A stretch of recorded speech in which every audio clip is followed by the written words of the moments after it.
timeline. I met Kyle in, I'm going to say, we're not exactly sure, late 1996, early 97. Kyle was an experienced web developer at that time. I was a marketing guy. I needed to know about web.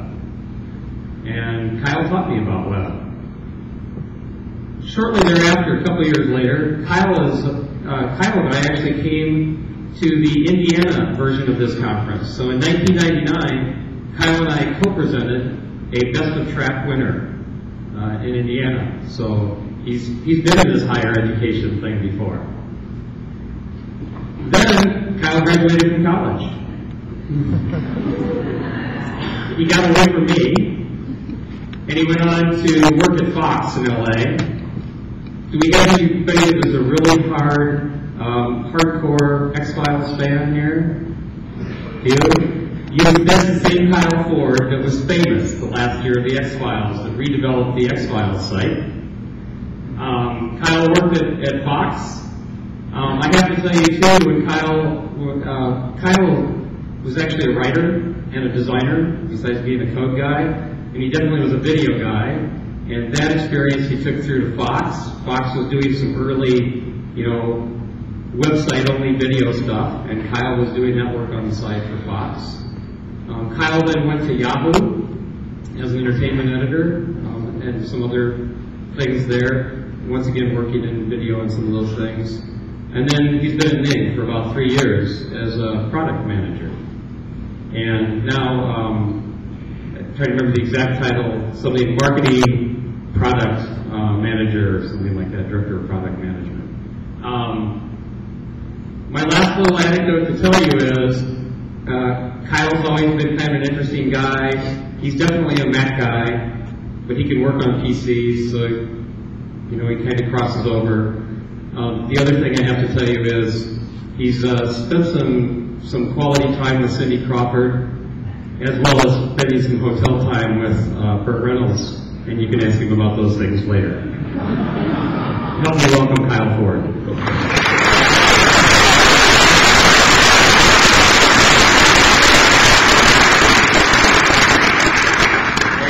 It's great to be here. Thank you for the intro, Doug. I think what Doug forgot to mention was at that conference 10 years ago, the prize was this bad boy here. I wish I still had it. I would be packing it today, flaunting the iPhone users with it. So I wanted to talk today about social networking. It's a term you hear a lot, obviously, at this conference and all around, kind of defining what social networking is, talking a little bit about Ning, which is the company I work for, and then in addition, showing how we can apply some of this technology to higher education. So when people ask me, hear that I work in social networking, typically they'll go, oh, you work at MySpace? I say, no. And they say, oh, well, I have my Facebook. And I say, no. Some people say, oh, you're the devil. I've seen the late night news reports, all the horrible things that happen to social networks. But most of the time, people will ask me to either fix their Outlook email for them or ask for a ride in this. So I thought I would start things off by defining, at least my definition of what a social network is. So I define it as a set of online tools that allows for content creation and community building. So a social network is all about people sharing information, sharing ideas, but also there's definitely a place where people can kind of plant their own flag and establish, a section of the site that's there where they can express themselves through it. So I talk about tools. So these are some tools, and I'll show you some examples in a second of what the social network may contain. Some might contain one of these, some might contain all of these. Things like forums, video sharing, a la YouTube, photo sharing, a la Flickr, music events, chat. All these ingredients are sort of the tools that can let people collaborate and talk to each other. So, I mentioned people talk about MySpace and Facebook all the time. These are also social networks. Like Twitter has been, I'll use my little laser pointer, so that's exciting. Twitter has been obviously very popular at this conference. This is a social network about kind of microblogging. You're sharing short bits of information about what are you doing at this moment. Flickr is a social network for photos. You've got your photos you can share with the community, things like that. YouTube, same for videos. I think Jeff mentioned last event, which CBS recently bought. They are, in some ways, a social network for what music tracks you're listening to at a time. So you can browse through people's individual music tastes, share with others, meet new people. LinkedIn, obviously, I'm sure most of you guys are on LinkedIn. Kind of a social network for professionals and resume sharing and finding leads. And in some ways, sites like eBay and Amazon, you may not think of as social networks traditionally, but eBay is having people with common interests, find each other. In this case, over selling goods. Amazon is the same way. You can express yourself through wish lists and have a place on the site, to kind of express yourself. But also, at the end of the day, it's a network about e-commerce. So I want to talk a little bit about walled gardens. We'll talk about what exactly a walled garden is too. So I went to Lance's presentation on social networking yesterday morning, and I'm sure many of you did too. He went back in time, and I thought it was pretty fascinating, talking about social networking all the way back to 10,000 BC, with people sitting around a campfire. That was sort of the first social network. So I'm going to jump a little bit further. I won't go all the way back in time. To take you back to, this is not necessarily related to social networking, but more web trends in general, kind of going from closed to open. So if you go back to the early to mid 90s, when you say going online to someone, this is typically what they thought of. AOL, Conversation Project, these big services, and they were great. They kind of taught people a comfort level about going online, checking their email, etc. And so it got people introduced, kind of let them put their toe in the water a little bit. And then along comes this guy, and I'll talk a little bit more about the guy behind this in a minute. Netscape comes along, and essentially this ushers in the open web of sorts. So people were sort of pushing against the boundaries of what can I do inside the walls of CompuServe AOL Project. This comes along and lets anyone create their own territory on the web. So it's sort of an enabler of sorts, kind of a game changer. And so when this happens, all these floodgates are open, and you see things coming along. Google a little bit later, but Yahoo, Amazon, all these big sites that are so commonplace today, without something like the web, couldn't have happened. And you see this again in kind of the early 2000s. Creating a website. Sure, there were early things like GeoCities and stuff, but typically to create a website and express yourself was a little bit of a nerd-only affair. You had to know HTML, maybe you used something like front page. But typically you had FTP stuff in, and there was a definite barrier to entry. And then along come people, like bloggers or Pioneer, and then later things like TypePad and WordPress. Anyone can publish their thoughts instantly to the world, so it really changes self-publishing. So that's something we see, something that's harder becoming something that's easier and more widespread. So rather than just being confined to one service, these things let you create your own flags in the ground, very easily. So here's where we are. Sort of circa 2008, a little bit last year too, in the world of social networking. So you've got the big guys such as MySpace, YouTube for videos, LinkedIn. Everyone's on them, everyone's using them, and that's fantastic. And they're getting people comfortable with the idea of making friends online, things like that, the idea of profile pages. But there's also a downside, and it's really their world. When you're joining Facebook or MySpace, you're joining Facebook. Your URL is facebook.com/whatever it is. You're sort of beholden to them for new feature rollouts. If you want to do something custom, it's up to Facebook to roll it out. You can't really express yourself to a great extent. MySpace is probably the furthest along. Some people cringe at the idea of MySpace, but in some, if you think about it, it really is complete freedom. They let you do whatever, and a lot of times whatever can be pretty ghastly. But at the end of the day, it is freedom in terms of design, but in terms of features, in terms of making it your own, if you have a brand, or in this case, educational groups or classes, not necessarily the place you want to be. It's more about the So this is where Ning comes in, and I don't want to turn this presentation into a Ning product pitch by any stretch, but I sort of want to tell you a little bit about the company briefly and show you some examples of what's been done, and then we'll kind of segue into education. So Ning is a tool, an online web service that lets people create their own social networks for anything, and the goal is in less than a minute. You really want to blast through it. A little bit about our history. We were co-founded by Mark Andreessen and Geoffrey King. So Mark, as I mentioned before when I showed the Netscape slide, I'm sure is familiar to everybody in this room. He was the co-creator of Mosaic, which was the first popular graphical web browser, so sort of brought web browsing into the mainstream. And it went on to become Netscape, where he was there. It was kind of the golden boy in the mid-90s for the .com explosion, on the cover of Time, very, very famous. And then he sold the Netscape to AOL and served as the CTO at AOL for a while. Before he then founded a company called LabCloud, which became a little bit of a casualty of the .com collapse, and he transformed into a company called Opsware, which then sold to HP last year for a substantial amount of money. So he's got a pretty good track record. And Agenda comes from Harmonic Communications, which was a company that provided measurement and optimization services for ad agencies, and they sold to Dentsu several years ago. So they started the company in 2004, and it operated in secrecy for a year under the name 24-Hour Laundry, and the tagline was serving absolutely none of your laundry needs. And so everyone kind of kept a close eye on it just by virtue of, especially with Mark's name on it, wondering what they were going to do, including myself. I come from the Chicago suburbs, so Mark has always been kind of a folk hero. Comes from University of Illinois, legendary guy. So I was very curious as to this. And then in October of 2005, they kind of came out from one of the covers as a service called Ning, which means peace in Chinese, if you're wondering where it came from. It's also a short domain name, which is another reason we chose it. But it launched as a series of 20, or a little over 20 very simple web applications, like create your own mashup, Google Map mashup, create your own Craigslist, create your own Hot or Not. So very simple things, very programmer oriented. And we did this sort of to launch a platform that would host these various applications, but also test the waters to see what was popular. So over about a year and a half, we focused these 20 apps into 3 apps, which we saw based on popularity. One was create your own Flickr, create your own YouTube, or create your own very rudimentary version of MySpace.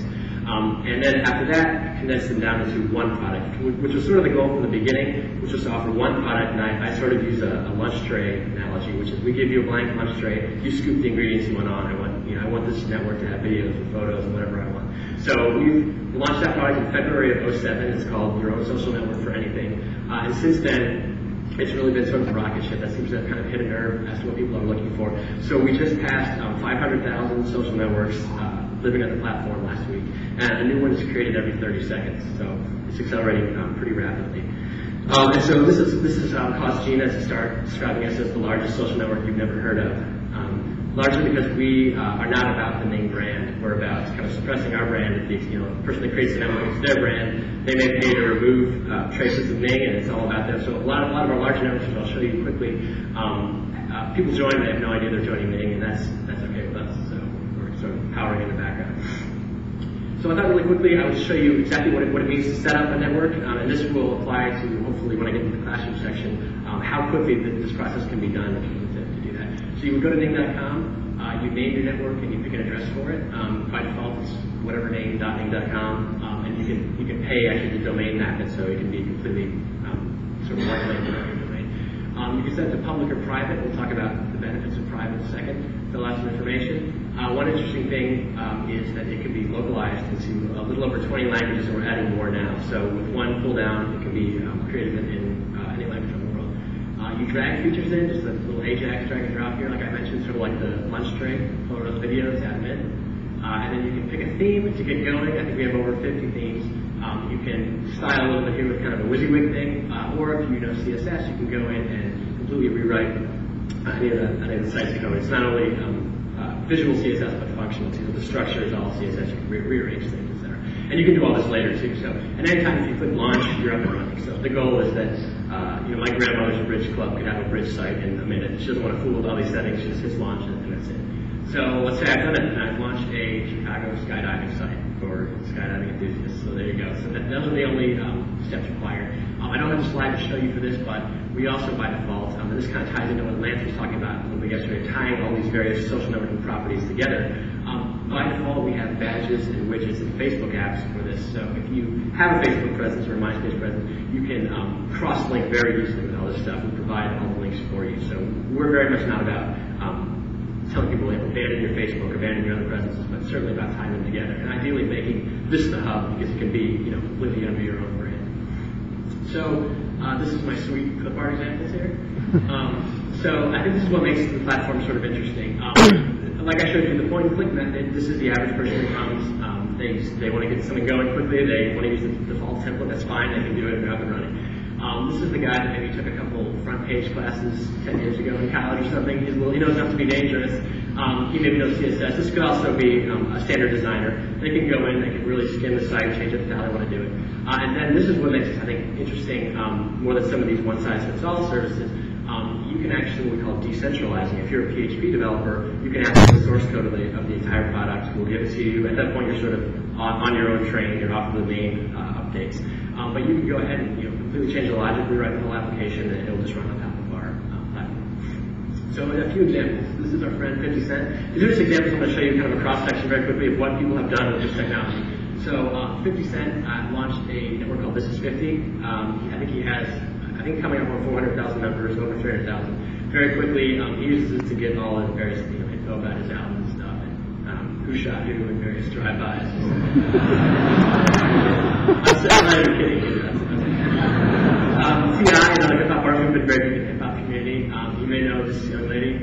She launched this as a beta last week, and I think she's going to be launching it from BritneySpears.com relatively soon. This, as you would expect, is as crazy as you might think it would be in terms of getting things going and the fans on it. Radiohead launched with us. They're very much kind of anti-promotion. They're too cool to do releases and things like that. So been under the radar, but they've been using it pretty successfully. Good Charlotte, they're expanding it. New Kids on the Block, represent. Yeah. They're back on tour now, and so they've been using it. So this is something I'll come back to in a minute. I don't know if you guys are not doing it. They'll like to see that reaction. That's awesome. We'll talk about Kent and Doug, who are the guys behind Ask Ninja. I won't tell you which one is the Ninja because it's a secret. But these are a popular video podcast. They've used this network really successfully. Seth Godin, I don't know if you are familiar with Seth Godin, kind of an online marketing expert. That show of hands, who knows Seth? Yeah. So he launched this network called Tribes a few months ago, and it's basically a place for Seth Godin fans and marketing enthusiasts to gather. But he made it private. I think it's still private. The only way to get in is to pre-order a copy of his book on Amazon, and he lets you in. So pretty clever. This is Chris Anderson, who is the editor-in-chief of Wired magazine. He has a site called DIY Drones. This is for enthusiasts of unmanned aerial vehicles, which is pretty niche if you think about it. But this has been doing really well, and so it's great to have him as an ally, obviously. This is an example of a brand using me. So Saturn, I drive Saturn. I'm sure there's probably some other people. Their fan base is very rabid. They have these gatherings every year for like the Saturn family reunion. So they've extended that online with a site called I Am Saturn, and it's been very popular. We've actually had bizarre uses of brands. WD-40 enthusiasts have a social network. This is interesting. ToDiabetes.com. This is a guy named Manny Hernandez in Florida. He uses technology for a diabetes support network, and he became such a great network. We call these people network creators that are making these. He became very vocal network creator. He actually was hired by Ning as a community advocate to spread the word, sort of evangelize. And he has since left Ning to do this full time. He's got some sponsors, so he's really taken it to the next level. This is an interesting story. I won't worry about these examples. We're almost done. This is the LIST project. So our CEO Gina saw this on 60 Minutes. It's a project to help Iraqis that were aiding U.S. war efforts, and as a result are then kind of ostracized in Iraq, and their lives can be threatened. So as they move to the U.S., it's almost like someone getting out of prison. They're in this world. They don't know what to do. I'm sort of out of my element. So this lets them land in the U.S., gives them help. Lets them connect services. So they have a number of networks. This is a public one. They also have some private ones. For the actual Iraqis themselves to talk and kind of get employment. This is T. Boone Pickens, who has a big wind energy initiative coming out. So he started this network to push his wind initiative, and it went from 0 to over 100,000 members, I think, in like 3 weeks, just strictly through word of mouth and cross-embedding on Facebook and things like that. And then finally, we'll kind of segue into education. These are some simple, quick educational examples. A lot of the classroom ones I can't show you because they're private for obvious reasons. But this is an example of this up at In-Class Network. Here's a network for teachers just sharing information. These are K-12 examples. But this is actually one I did. I went to Augustana, as Doug mentioned. And this is an alumni site. This is another huge thing we're seeing. People, I frankly am kind of amazed sometimes that classmates still exist in a world of Facebook and things like this. And we're seeing a lot of people creating their own alumni sites for free doing this. So that's interesting. Inconvenient Youth is a network. Al Gore has blessed it. Prominent VC's daughter has started this. And so basically she's teaching, it's primarily college, but also I think some high school students, teaching them Al Gore's Inconvenient Truth speech so that they can go to younger people and spread the word. So this is a great example of something, a campus-wide cause or our campus group. This is an example for a conference. This is a conference in Shanghai, Learning 2.08, I guess. And this was an Illinois Computing Educators Conference. And of course, you guys have seen this. The name was used for this conference. So this brings us back to another use that we've seen, which is pretty interesting. And this is social networks created for just talking about Web 2.0 in the classroom. So Classroom 2.0 has been one of the bigger ones. There's been several. And this is a site created by a guy named Steve Hargadon, who has he created a site very early after the current day product launch, which was like I said, February, so I think he started this in March or April, and it really took off. And so he has been using this to actually talk about Web 2.0 stuff. We also then hired him as a consultant and sort of an evangelist for social networking and higher education. And he runs a now site that's co-sponsored by us called Ning Education. It's education.ning.com if you want to check it out. It's got a list of tons of resources, examples, and stuff like that. So I thought I would first of all, I'd like to read you something from Steve on a recent blog post he did, and then also I want to have him actually talk to you. So I asked him to record a special message, and we'll play that in a second. But he was reading an article in the EDUCAUSE magazine, which I know you guys are familiar with. It was co-authored by John Seeley Brown, who was the former chief scientist at Xerox and the director of the Palo Alto Research Center, which was sort of the birthplace of a lot of modern computing initiatives. And it was an article called Minds on Fire, Open Education, the Long Tail, and Learning 2.0. And he was reading this and sort of had a big awakening last year, and he wrote this kind of epic blog post. And I will, on the Ning site, to plug my site, I will put all the links for you after the talk so you can check it out. But Steve wrote a big post called Web 2.0 is the future of education. And his kind of the money quote from it was, I believe that the read-write web, or what we're calling Web 2.0, will culturally, socially, intellectually, and politically have a greater impact than the advent of the printing press. I believe that we cannot even begin to imagine the changes that are going to take place as the two-way nature of the internet begins to flower, and that even those of us who spend time imagining this future will be astounded by what happens. So with that, I want to have Steve say a little something. Hi, I'm Steve Hargadon. I'm an unabashed Ning enthusiast, and I do some educational consulting work for Ning.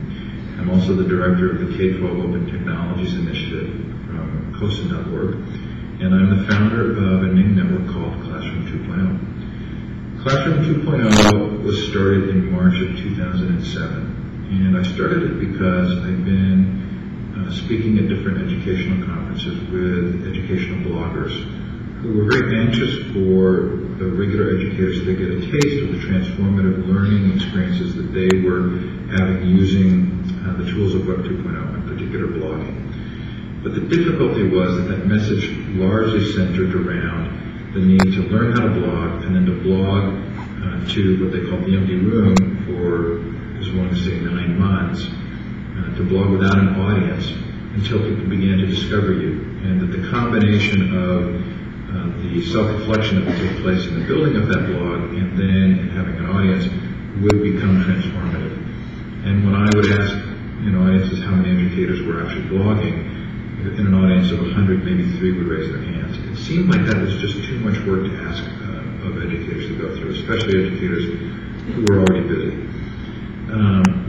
When I discovered Ning's capability to allow you to build a social network around a specific topic, it seemed like a really natural and important fit to bring this into the educational world. And Classroom 2.0 took off very quickly.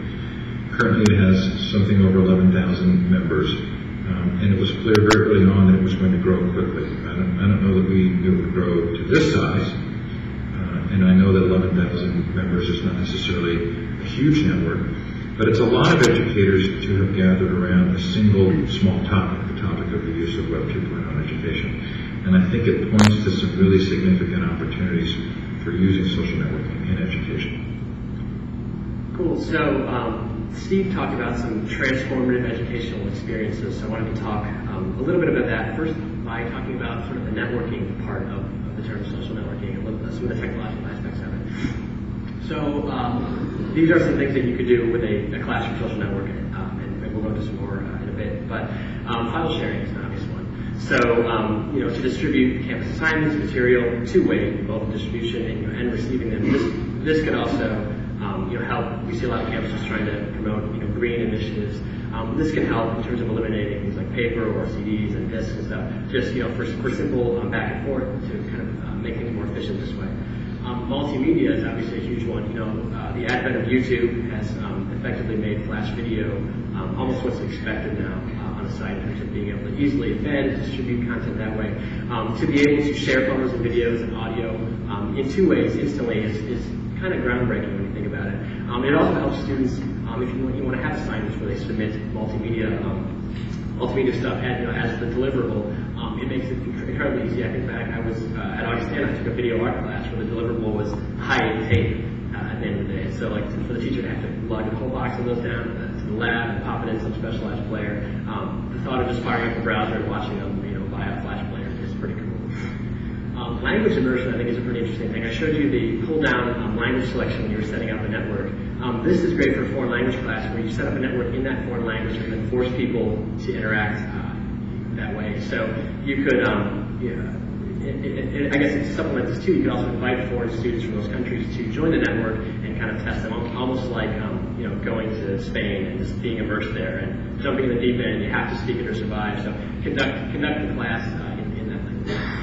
Video conferencing is a pretty obvious one, but for remote students to be able to watch classes as it happens, or vice versa, to give presentations to the class and introduce themselves is a huge thing. I think this is going to become even bigger and more popular. Most people think of it as kind of choppy postage stamp type stuff, but as connections get faster and faster, I mean, the idea of full-on 1080p high definition video streaming all over the place is not that far in the future. I think it's going to be fairly interesting to what it does in terms of remote learning. You can obviously also invite guest lecturers to come and appear in the context of a social networking and live video.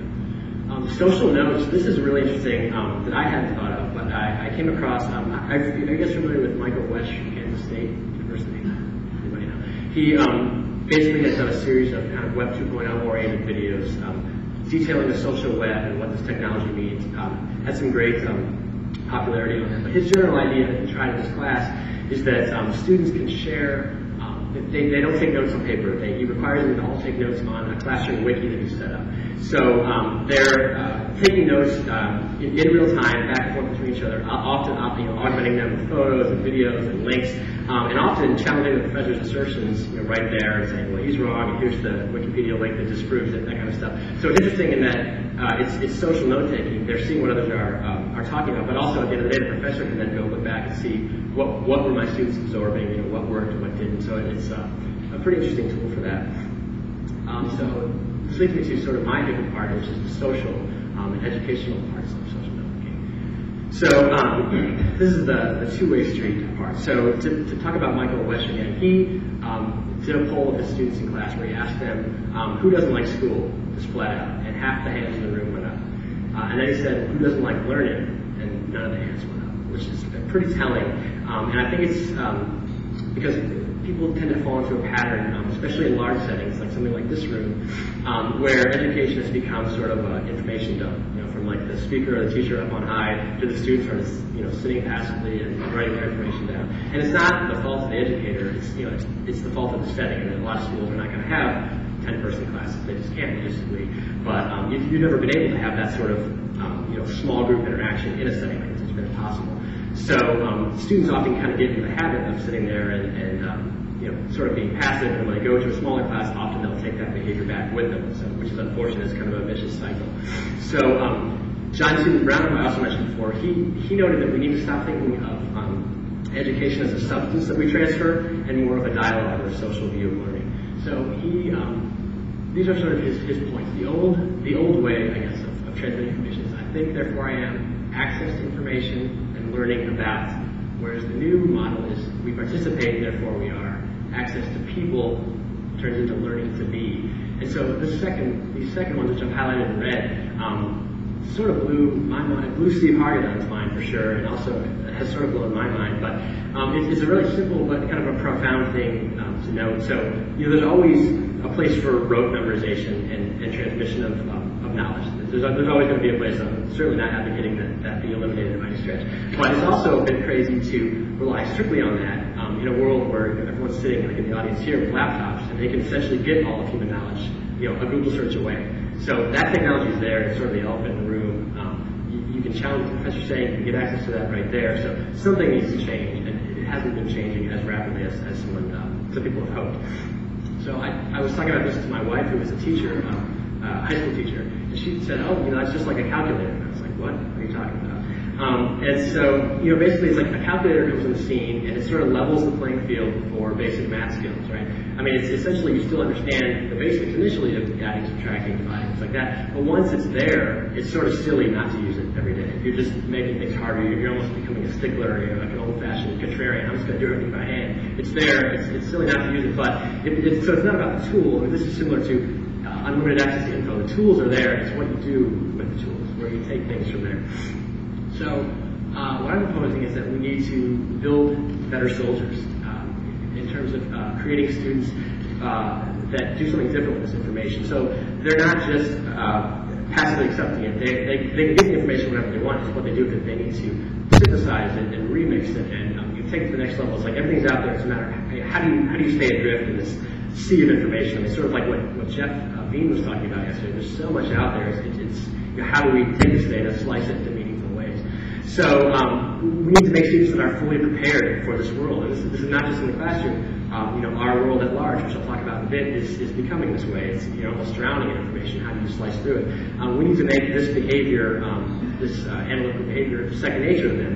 Make them natives in this new world. Michael Wesch has done some pioneering work here. He talked about this. He's been stitching things together in his classroom. He uses NetVibes for this example.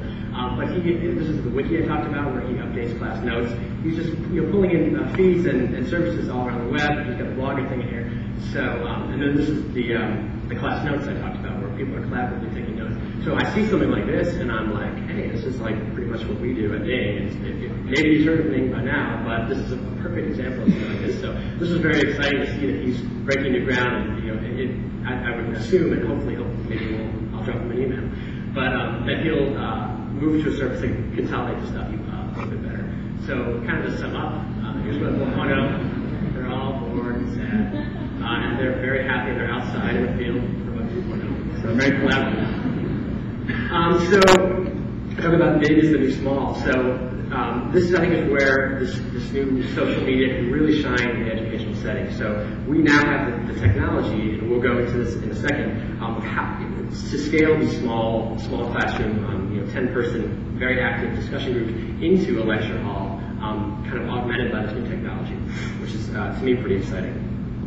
So here is a dog on the couch, and so this is about getting comfortable. So I mentioned my wife before as a high school teacher. One of the things she would always complain about is that a student's comfort level in the classroom played a huge role in how willing and active they are in participation. So, and I think setting up a private social network for a classroom or for any group can help address this issue in a number of ways. The first is obviously that it's private. So, students that are self-conscious about their Google savvy friends looking them up and making fun of what they might have said in class, those are alleviated. They can't get in to see it. Professors the same way. They may say, oh, I've said something on the forums that I don't want my colleagues seeing, and therefore I'm not going to communicate. I think Steve talked about that a little bit in the video. Sometimes they don't want to blog because they feel like it's publishing a book. It's like a huge labor of love to come up with some text. Whereas if it's kind of a very active, private thing, they're much more apt to get a little bit more comfortable. It goes into this, which is putting your toes in the water. So one of the benefits of using tools like forums and chats are that you're not sitting there crafting a huge piece. You are just interacting very quickly. You're much more apt to interject something, almost like raising your hand in the classroom, saying something, and you feel good about yourself. You didn't have to go through this huge birthing process for my incredible essay. And also what's interesting is that it's just so conversational. It's not like a blog where you're setting yourself up sort of as a topic expert. Everyone's coming there to read you. You are just contributing to the larger group. So I think people get a little bit more comfortable there. And of course, there's this problem. There's always someone in every classroom, whether it's a class clown type or just someone who's super charismatic, kind of an attention grabber. And as a result, some of the more reserved students often don't express themselves. They may express themselves in their papers, but in class there's not a whole lot of dialogue because someone's always kind of stealing the spotlight. So what's interesting is that if you kind of supplement your real life class sessions with these online counterparts, things like forums and discussion continuing offline, someone who may be shyer may be more apt to participate after the fact. And it's also interesting in that it's asynchronous, so that if they think of something brilliant, 5 hours after class, it didn't miss their window. They can go and interject it there later. And then ideally, the professor at the beginning of the next class day would say, well, let's look what happened online and talk about that. Maybe those students that get a chance to shine. So you weave the two together in some interesting ways. So this is one of my favorite new terms and topics that I've been talking about. And I talked about this a little bit on the HighEdWeb blog a couple months ago. I did a post on it. So this has really gained traction in the past few months, and it's gained the name ambient awareness. And what this is, and I first saw this in a Wired article by a guy named Clive Thompson, and since then he has coined this term and written about it in the New York Times magazine too. So in a nutshell, it's the idea that small nuggets of information, like I just went to Burger King, I'm in the bathroom, that you see on services like Twitter, aren't like life-changing at all. They're in fact relatively stupid. But when you follow status updates from enough people, it starts to form this kind of cloud of awareness that you're following so many people, and it's all coming at you so much that you begin to really feel plugged in, sort of like you're in the Matrix here. And so I wanted to read a quick quote from Clive Thompson, how he describes this. This is the paradox of ambient awareness. Each little update, each individual bit of social information is insignificant on its own, even supremely mundane. But taken together over time, the little snippets coalesce into a surprisingly sophisticated portrait of your friends and family members' lives, like thousands of dots making a pointless painting. This was never before possible because in the real world, no friend would bother to call you up and detail the sandwiches she was eating. The ambient awareness becomes like a type of ESP, as Haley described it to me, an invisible dimension floating over everyday life. It's like I can distantly read everyone's mind, Haley went on to say. I love that. I feel like I'm getting to something raw about my friends. It's like I've got enough display for them. It can also lead to more real-life contact, because when one member of Haley's group decides to go out to a bar or see a band or Twitters about his plans, the others see it and some decide to drop by, ad hoc, self-organizing, socializing. And when they do socialize face-to-face, it feels oddly as if they've never actually been apart. They don't need to ask, so what have you been up to, because they already know. Instead, they begin discussing something that one of the friends Twittered about that afternoon as if picking up a conversation in the middle. So, I talked about this again in the blog post, but I'm a remote worker. Bing is located in Palo Alto up near San Francisco, and I'm in Los Angeles. So I find that by just subscribing to coworkers and third parties we deal with, if I subscribe to their Twitter or Facebook feeds, it's almost like I'm getting water cooler chat remotely, which is a really bizarre phenomenon. It really makes you feel looped in when you're not there. Even more so than things like IM or IRC, where you're sort of chatting in a professional capacity. This stuff is almost like I set it and forget it. I set the feeds up and it just kind of comes my way. I'm not even asking for the information. It's like almost like I'm overhearing it, which is very interesting. And I think in the classroom context, this becomes pretty interesting too. So this was the title of the post, which was Backyard Barbecue 2.0. So what this means is that professors that I had at school, the ones that I felt closest to were the ones that were, they were buddies. They didn't cross the line between being inappropriate buddies, but they were very close to their students. They had open door policies in their office. They invited students over to their houses to get to know their lives. They sort of made it clear that beyond the classroom, I'm a person. I have some interest in. I think this is something that makes it's very sort of a fluffier aspect of social networking that no one talks about. But things like profile pages and feeds, I think, just keep adding to the comfortability level of the classroom. Like even at the conference here, I've been following the Twitter stream, and I feel like I know a third of the people here. I've never met them. I know, I feel more comfortable if I went to see them. Like, oh, hey, I saw your thing last night about how you were thrown up in the bathroom. Very cool. You get more comfortable just by virtue of following this stuff, which I think in the classroom is great, especially for remote learning people, like I said. So these people can be tapped into the social lives of their classmates, and they can be thousands of miles away, which I think is pretty cool stuff. So, and one of the things too is that John Seeley Brown, who I mentioned before, he talks about this too, how the distinction between the lecture hall and the hallway is rapidly diminishing, and that all the learning is really happening in the hallway. And I think you guys would agree with this too. A lot of people meet in the hallway in between sessions or at the bar is where a lot of the value of this conference comes together. So Trojan horse stuff. So in addition to the stuff that I've kind of already talked about, there are also some subtler effects that are taking place just by virtue of using social networks all the time. So this is something that Steve knows a lot and that everyone reads about, how the web is becoming a conversation. That's what Web 2.0 is about. Web 1.0 was about transmitting. Web 2.0 is very two-way. I also hate the term Web 2.0, so I apologize. I have to keep saying it. I won't say Web 3.0 or anything. So. But basically, what's saying, the social media skills that you learn by using these classroom networks or by using this technology, it doesn't end in the classroom. You see, major newspapers now, which are all about, the New York Times, the authoritative view from down high. A lot of the newspapers are turning comments on their stories and making, news distribution a collaborative thing too. So it's not Things are changing very rapidly. You see YouTube obviously popularizing the idea of anyone can contribute video. I think it was Francis Ford Coppola who said in the 70s or 80s that the next great piece of art will come from a girl, an 8K girl in her bedroom with a camcorder, and that is completely happening right now. And this has even happened for TV writers and producers that are experimenting with this kind of stuff. So I don't know, everybody familiar with Dr. Marvel?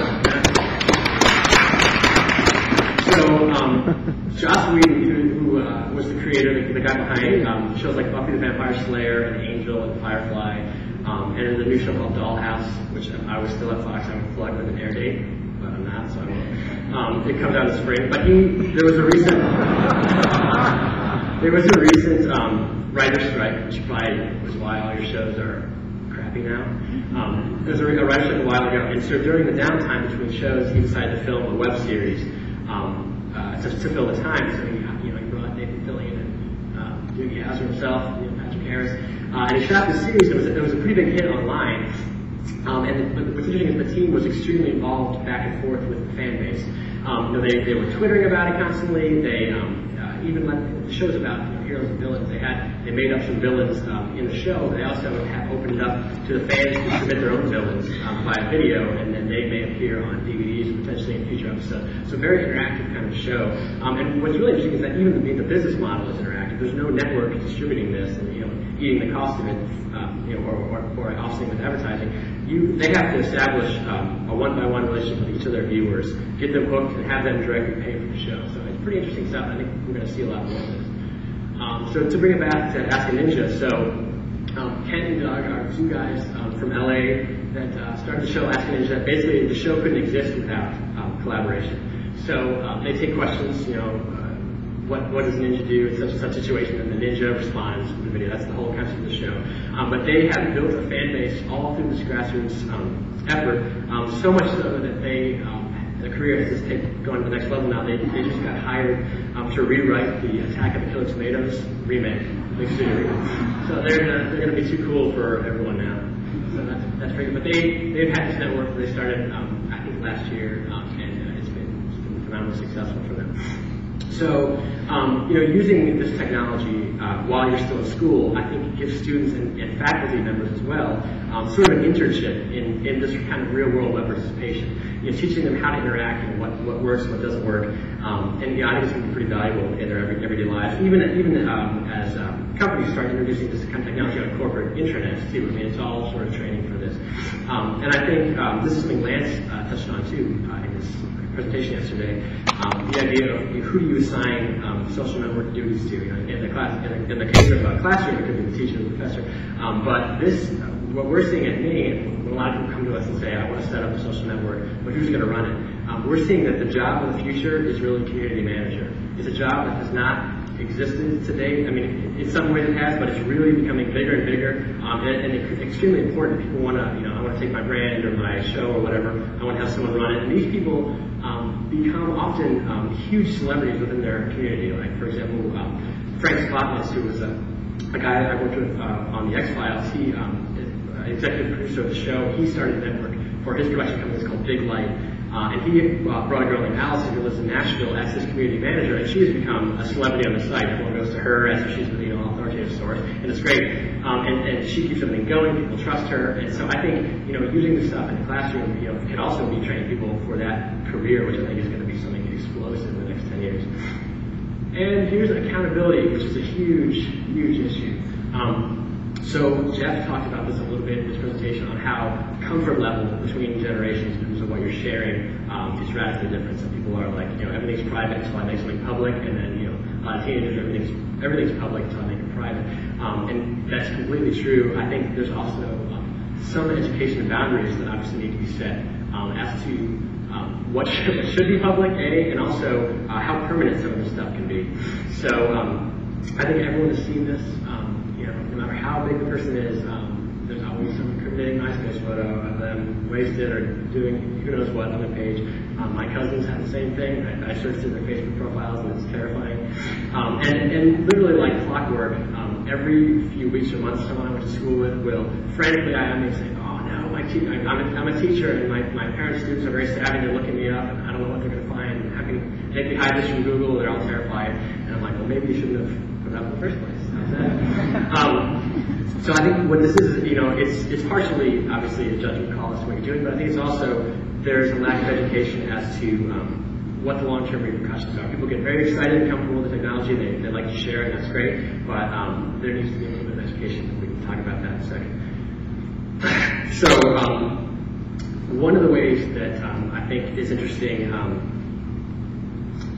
where a private social network shines, is that by having your professor or your fellow students that you're seeing in real life involved in a network, you are much less apt to leave inflammatory comments on their comment walls or post ridiculous things. You sort of kind of get into a training pattern of what works, what doesn't. I'm not going to slam this guy when my professor is reading the RSS feed and I know I'm going to get nailed.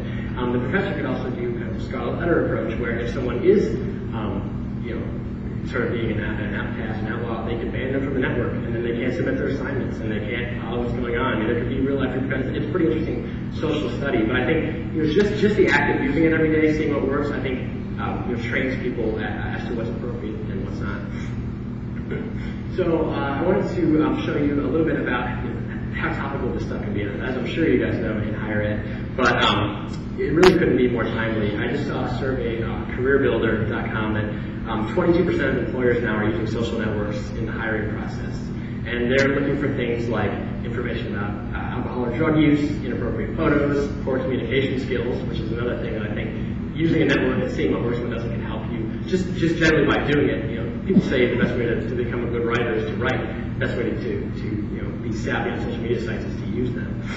Bad mouthing of former employees, inaccurate qualifications, unprofessional screening, all these things that people are looking for. And I actually just saw a note a few weeks ago from Nebraska Athletic Director Tom Osborne. He'll now be addressing the school's athletes about proper internet posting behavior and informing them that the athletic department will be monitoring social networking sites. And also, Bruce Rasmussen of Creighton University has said, at Creighton University in Omaha, athletes are required to redesign an internet ethics policy that cautions them to be careful about what they post online and warns them that the athletic department will be watching. In my opinion, if I see anything that affects them, the team, the athletic department, or the university negatively, I'll handle it any way I see fit. Refusal to take inappropriate material down could range from suspension to dismissal.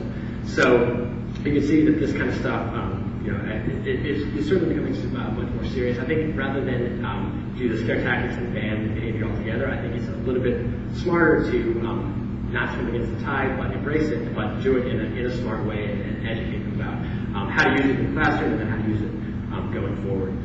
So that's all I've got in terms of education stuff. I don't know how much time we have. Are we running out? We're good? Okay. That's great. I have questions, or I have a couple sneak peeks and some other stuff. If you'd like to see it about what's coming, what has come out and what's coming up on Ning, I can show you that, or I'll show you very quickly. So this also applies to higher education. And you've seen at the conference here the iPhone interface to the network. So this is something we rolled out about a week ago. It's been pretty successful. We did it for the iPhone initially because it's sort of the sexiest device right now. As an added bonus, Google's Android platform, which is rolling out in a couple of weeks, actually maybe sooner than that, T-Mobile. The browser is also WebKit-based, so we get that free sort of by doing this, which is very cool.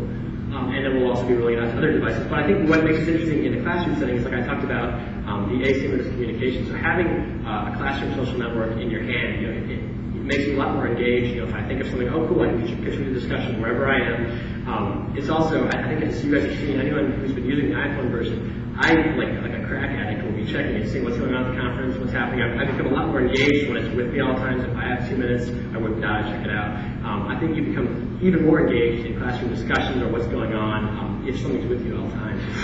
It's pretty interesting stuff. This is something that we're launching on Thursday, and I think really opens the doors for a lot of things. This is a quote from Bill Joy of Sun.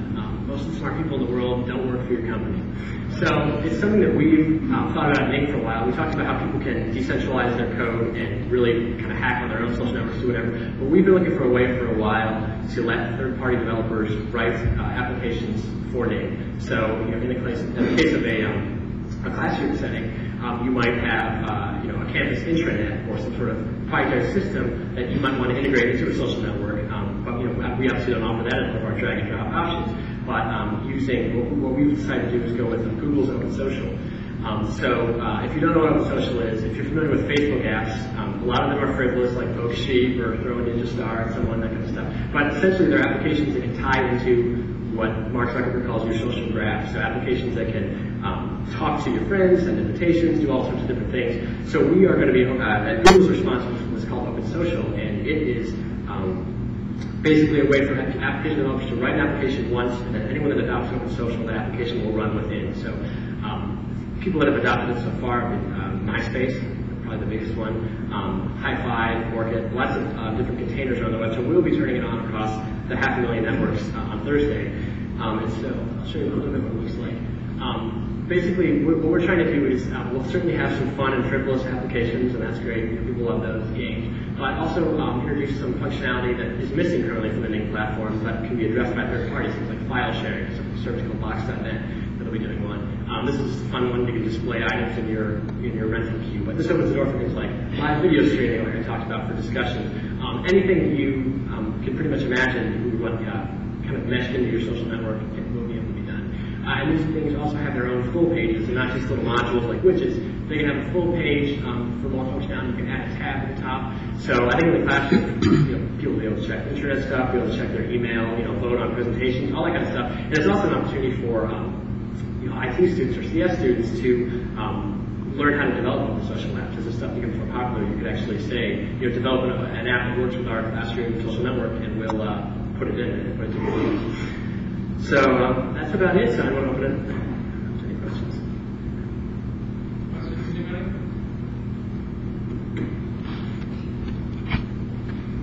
I'm relaying a question here off of Twitter from Mark Greenfield. He's just wondering, are there any plans of making it so you can transfer ownership of one social network to another? To another, yeah. So that's been a huge sticking point for us. So what we can do now is we let you change the email of one of those social networks. So that's one easy way to do it. Changing the content and ownership from one, what we call Ning ID, to another, something we can't do currently, but we're looking to do it in the future. It's certainly been something that's done. But right now we simply say, switch the email ownership over to someone else. That's another thing to kind of build off that real quickly. One of the things that's interesting about Ning is we're very much about data portability, so not locking you in. So you can export. When you set up a network, you can create profile questions and people sign up. You can export all that information as a CSV file. In addition, all the content that gets uploaded can be accessed through our APIs and pulled out. So it's not a black hole that the info goes into.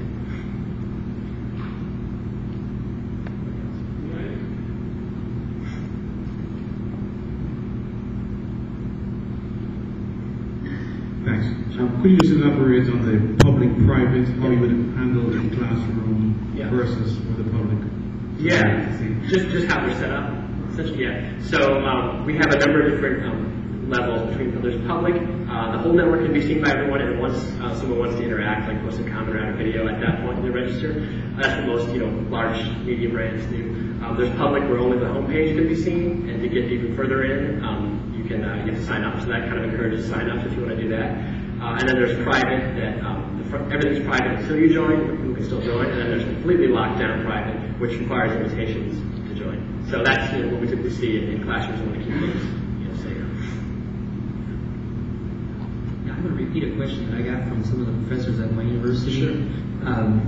Why Ning versus Blackboard? I mean, I use Ning because what the students will use, but it seems like we're saying a lot of the same things. Yeah, no, I mean, certainly there are. We're not in the hostage of their head and saying there are certainly tons of options out there. I mean, I am biased. I would say I think Ning is simple because it's hosted. I mean, you can domain name it, but it's hosted. A lot of the stuff. So some people that's a turn on. Some people that's great. They don't want to deal. The social networking part is complex but not overcomable. A lot of the stuff like transcoding video, general scalability, and rolling out the new features we roll out, I think are one of the big benefits. Like I said, about every 2 or 3 weeks we add new stuff, like we just added live chat, things like that. To do that yourself or to do a manual install is usually sort of a pain, but if you stay centralized and customize it, you're sort of, by virtue of Ning getting updates, you get a lot of updates too. So. How do you address FERPA issues then? I mean, with Blackboard, I know for us, we have to host all those on campus, but then if we're hosting off-site, those violate our FERPA regulations. Yeah. How do you address those? It's still a gray area. I mean, some people are, they're seeing what works, what doesn't, and what policies they can change. I mean, we're obviously secure, and we've talked to people about what works, what doesn't with their institution. But yeah, it's something we're negotiating as we get bigger. Do you have any plans then to allow campuses to host on campus? Yeah. So people have asked us if we will ever do an installable version. As of right now, no. It's largely because the way the Ning is architected is that we have what we call the core, which is it's actually runs on Java, on Solaris system. That's what powers everything, and video transcoding and all the scary stuff. And then on top of that is a layer from the playground, which is PHP, and that is what everyone can change. So they're very intimately tied together right now. Maybe in the future, but yeah, as of right now, we're pretty much hosted. I understand those servers all live on the floor that other people aren't allowed on. It's like a dark, scary place. There's armed guards in there.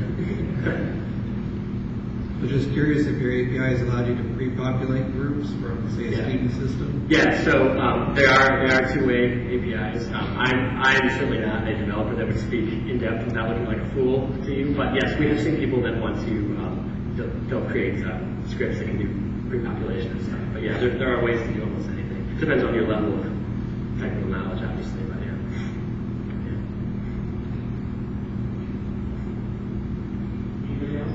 Looks like we've got time for maybe one or two more questions.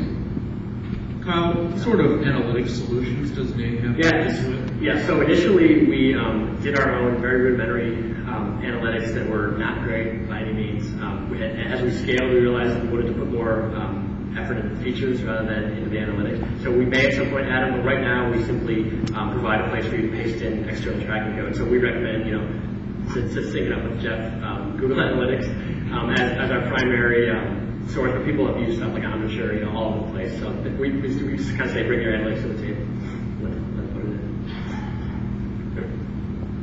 Hi, Kyle. Hey. All right. Okay. My question to you, with everything that's happened with Facebook and their battle with Rocky and SlideU and all that, and with the App Store and their interesting vetting process, I'm curious how you guys are going to do that with Open Social. So this is happening right now. I know there was that one unspeakable thing that you guys had to take down. A certain widget laboratory. Yeah. So I'm not going to go super in depth into widget labs. They did violate our terms of service, and I think there's you can follow online, especially on these sites like TechCrunch, the back and forth of what happened. I think that's one of the reasons that I think Open Social will be important to us, because it's sort of our officially sanctioned way to develop funding. Before we were very ambiguous as to what we allowed and what we didn't. So does Open Social vet it, or do you? Does Open Social vet the applications? Or so we are vetting them. So the way it works is that people can submit, they can paste their own XML URLs in and add their own apps from anywhere if they want to. But our official directory, which will be a part of each network, they're all vetted before they get in. So similar to the Apple App Store. But unlike the Apple App Store, if someone does want to run their own, they can do that too. Just won't go through the store. Gotcha. Thank you. Is Ning ID the only authentication, or can we hook up to LDAP? Yeah. So right now, Ning ID is our only authentication. We certainly heard people saying, "Are you going to support OpenID?" Things like that. It's something we're looking at. Right now we haven't. It's been pretty popular, especially as Ning grows. People tend to have a Ning ID, and one of the benefits is people are like, well, I don't want to join one more social network. I can't take it. So ours is like, join just one more, and then you join 500,000. So yeah, we're not closing our ears to other authentication systems, but short term, probably not.